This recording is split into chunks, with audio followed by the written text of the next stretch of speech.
Boundaries. What are your boundaries that you have in life, and how do you set them? So this is something that I have been working on for a while, because I have realized that I didn't have many boundaries in my 20s and 30s, and even now in my 40s.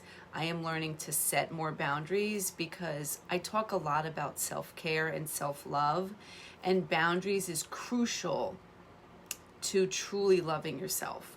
For those of you who don't know me, my name is Katie Carroll, and I'm a life coach for women. I help women learn how to love themselves exactly as they are today, so that they can go out and crush all of their hopes and dreams and goals. And learning to set boundaries is one of the key elements in my coaching practice. I want to share an example with you of what boundaries are, what you might be thinking, what are the boundaries, okay? Well, we all know boundaries, right? When we're driving on the street, the yellow lines and the white lines and all of that good stuff. There are boundaries when you're driving on the highway, on the street, wherever you are, that your car doesn't cross over, right? Because what if you crossed into the oncoming traffic? You'd get into an accident, right? Probably a really, really bad accident. Who knows what could happen? There are boundaries there to keep you safe. So in life, there has to be boundaries that we set to keep us safe. And by that, I mean to keep your mental, physical, and emotional well-being in a safe space. Because when you don't have boundaries, you're just letting everybody in. I talked about this recently in a post where I talked about, if you have a pool, if any of you have a pool. I don't own a pool. I've never owned a pool, but I know that there are boundaries around pools. I know that if you own a pool, you have to have a fence surrounding the pool so that people just can't walk into your backyard and go into the pool, right? If you think about a house and then you picture a pool in the backyard and you picture no fence, what's going to happen? Animals, people, children could just walk in and go into your pool, and then what's going to happen? Probably something pretty bad. So you have to set up that fence, because that's like the first step, that someone, an animal or a person that walks up to your backyard, there is a barrier there between them and the pool. They would have to open the fence, get into your property to go into the pool. So what are the boundaries you can set in your life? So I was working with a client recently, and we were talking about boundaries, and many times we feel like we can't set a boundary because it may hurt someone's feelings, right? Anybody else feel like that? I know that I have spent most of my life worried about how other people are going to feel, and not worrying as much about how I'm going to feel. Yes, we do want to worry about other people's feelings, right? I mean, that's just part of being human and being a kind human being. You don't want to hurt people's feelings on purpose. But what I want you to remember is that, what about your feelings, right? So I'm going to use an example here, not exactly the example my client had, but something similar to show you what an example is. So I used to work with a nurse who had very defined boundaries about her money. And I feel like I always think about this story and think about this scenario because she had such defined boundaries. When someone has a very defined boundary, you know it probably because they talk about it, they show it in their actions, and the results they're seeing in their lives show you that they had very defined boundaries around this money, right? So for this coworker of mine, for her, she had a set budget. And for example, when we came into work, and let's say somebody's daughter was selling Girl Scout cookies, right? And they brought in the list to work to see if people would sign up. What do people do, right? I'm a nurse, so, we work in an environment where we're very close. We're all in the nurses' lounge together, right? Somebody puts down the Girl Scout cookie sheet, and you see that 5 people have already signed up to buy cookies. And you're like, oh yeah, I'm totally going to sign up. Thin Mints, done. 4 boxes, right? That's what I'm going to do. $5 a box. Here's my $20. Do I pay you today or do I pay you when it comes in? Write my name, blah, blah, blah. This coworker of mine never bought the Girl Scout cookies. She would say, that's not in my budget. That's not something I do. right? Because then that would be going outside my boundaries of where I want to spend my money. And then let's say, a couple months later, someone comes in with the Christmas fundraiser and they want to sell wrapping paper for their kid's school, and they really want their kid to reach, selling $500 worth of wrapping paper. And you see that 5 people have signed up and you're like, oh, well, I definitely need wrapping paper. It's Christmas.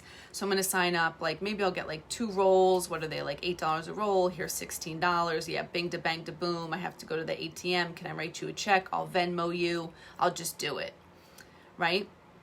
But my coworker would not sign up and buy any wrapping paper, right? Because that's not in her budget. She has a boundary of what she spends her money on. Hey, Vinny.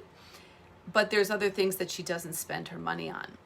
The thing is, the results that people then see in their lives, if this coworker of mine was heading towards buying a house or buying a car or paying off a debt, right? They had a set goal, and their boundaries around that goal did not allow her to spend her money in ways that weren't leading her towards her goal, right? And the other thing I wanted to talk about when I talked about boundaries is feelings, right? The feelings, like I was talking about at the beginning of this, of, well, I don't want to hurt someone's feelings, right? Like if someone comes to you and says, my daughter's selling Girl Scout cookies, do you want to buy a box? And you think, yeah, I guess I'll buy a couple boxes because I don't want to hurt your feelings. Okay, but what if that wasn't in your budget? What if you don't want to or have the $20 to spend on a couple boxes of Girl Scout cookies? Do you think that your friend is going to say, you know what, you didn't buy those Girl Scout cookies, so actually friendship's over. Thank you, Vinny. Right? Friendship is over because you've hurt my feelings now and you didn't buy these cookies. Like, what's $20? It's just $20. Just take it out of the ATM. It's so easy. Venmo me. Just Venmo me the $20. We have to start remembering that our feelings are just as important as those of the people that we think we're going to hurt by not doing something. And this is where boundaries come in. If you think that your friend is going to defriend you because you didn't spend $20 on Girl Scout cookies, was that person even really your friend? Because that sounds crazy, right? Then maybe you have to go back and reevaluate the friendship.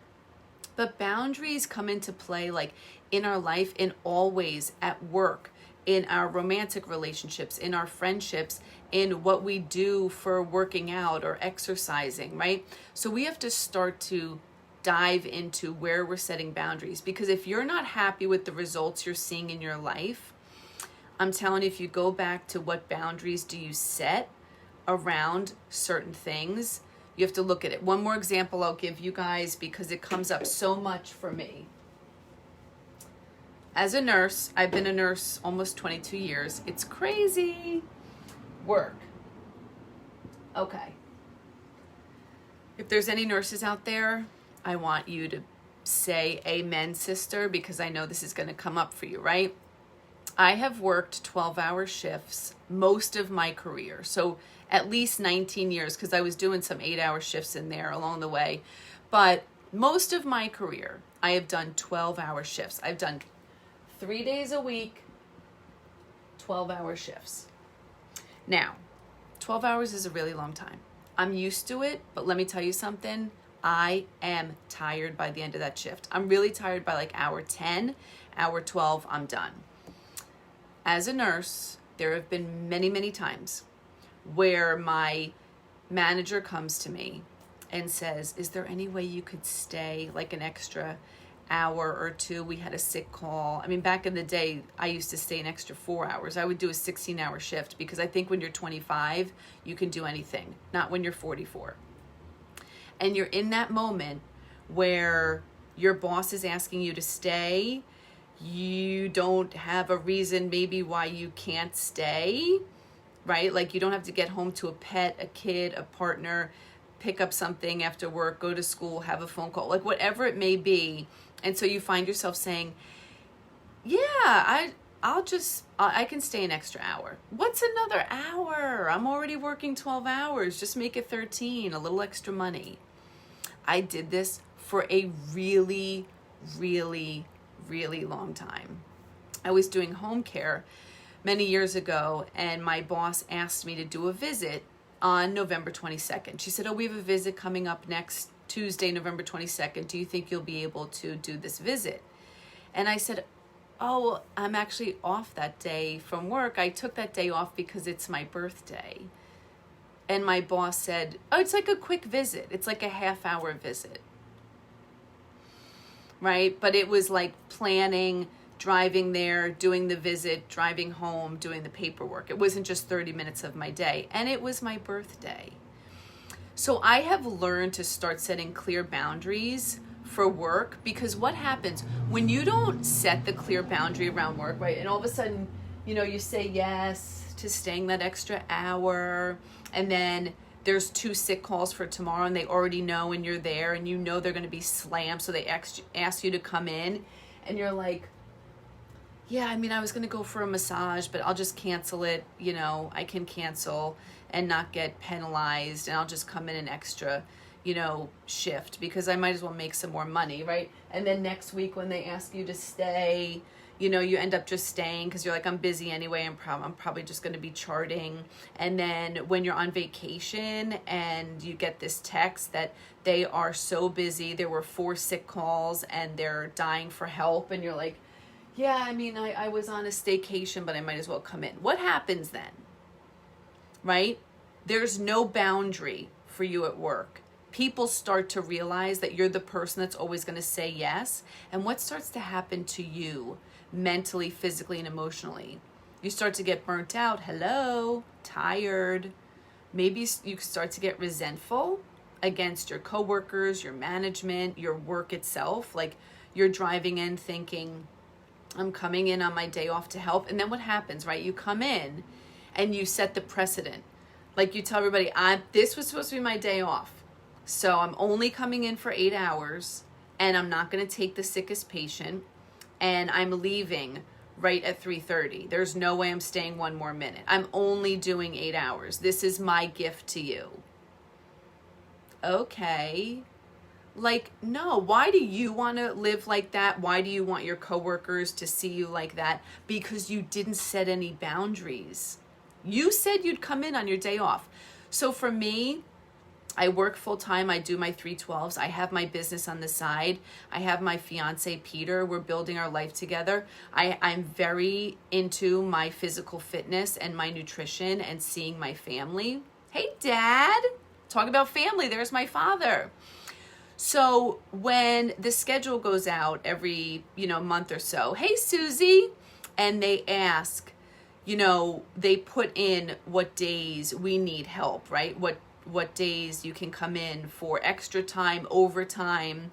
And I never sign up for overtime. And it's kind of become a joke with my coworkers that, like, oh, yeah, Katie's not going to come in tomorrow, right? Yeah, I'm not coming in. You want to know why?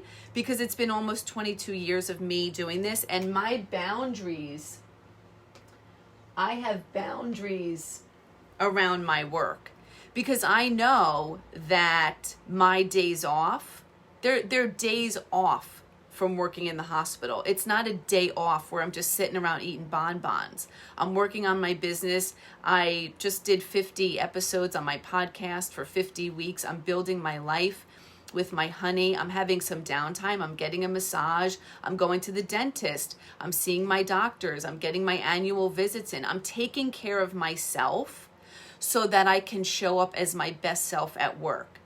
I have some really clear boundaries around work. And in doing so, I feel stronger in my life. And once you start setting boundaries like this, you can start setting boundaries in other areas. Like that friend that calls you, oh, I love you, Susie, thank you. That friend that calls you and drains you of all your energy every time they call because it's about their drama in their life and nothing has changed in 20 years. If you don't pick up the phone, you don't have to drain your energy. And when you start learning how to set boundaries, that phone rings, you see it's that friend, and you say, you know what, I'm not going to pick up the phone today. It's a little easier to start setting the boundaries once you set them in other areas of your life. So I wanted to jump on today and talk about that because I was just talking about that with my client the other day. And she said, oh, really? I didn't realize I was setting a boundary in my life. And I said, yes. And you see how the benefits of setting that boundary. She was feeling more energy. She was feeling a better relationship with her partner, right? She was seeing the results of setting boundaries. You guys, this is what I do. I love doing this. If this sounds like you want more of this, then drop me a comment below. You can always come over to my website, katiecarrollcoaching.com. Set up a free discovery call with me. This is what I do. I am on a mission. This is my passion, to help women learn how to crush their hopes and dreams and goals and live their life in the most thriving and joyful way that they can. I hope that you guys have a great day. Bye-bye.